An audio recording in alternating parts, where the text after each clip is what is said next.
Paul Revere's Ride by Henry Wadsworth Longfellow.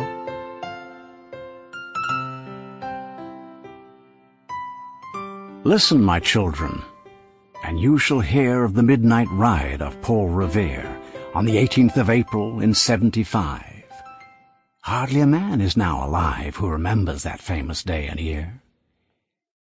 He said to his friend, "If the British march by land or sea from the town tonight, hang a lantern aloft in the belfry arch of the North Church Tower as a signal light. One if by land, and two if by sea. And I on the opposite shore will be, ready to ride and spread the alarm through every Middlesex village and farm for the country folk to be up and to arm."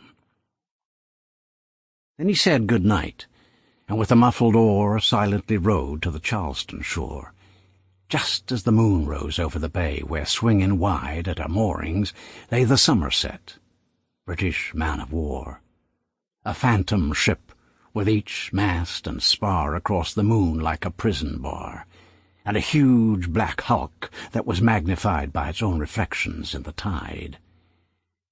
Meanwhile his friend, through alley and street, wanders and watches with eager ears, till in the silence around him he hears the muster of men at the barrack door, the sound of arms and the tramp of feet, and the measured tread of the grenadiers marching down to their boats on the shore.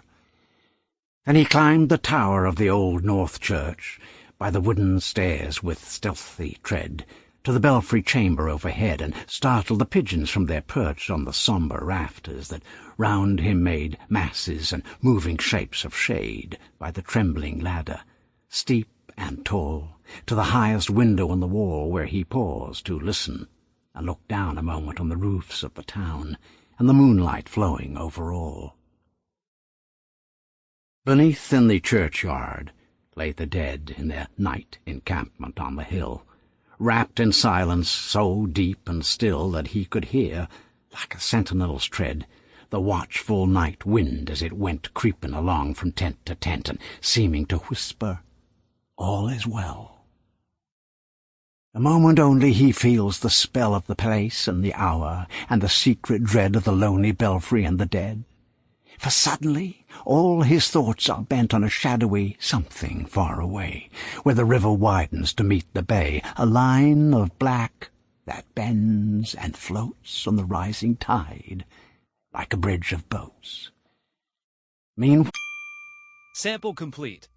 Ready to continue?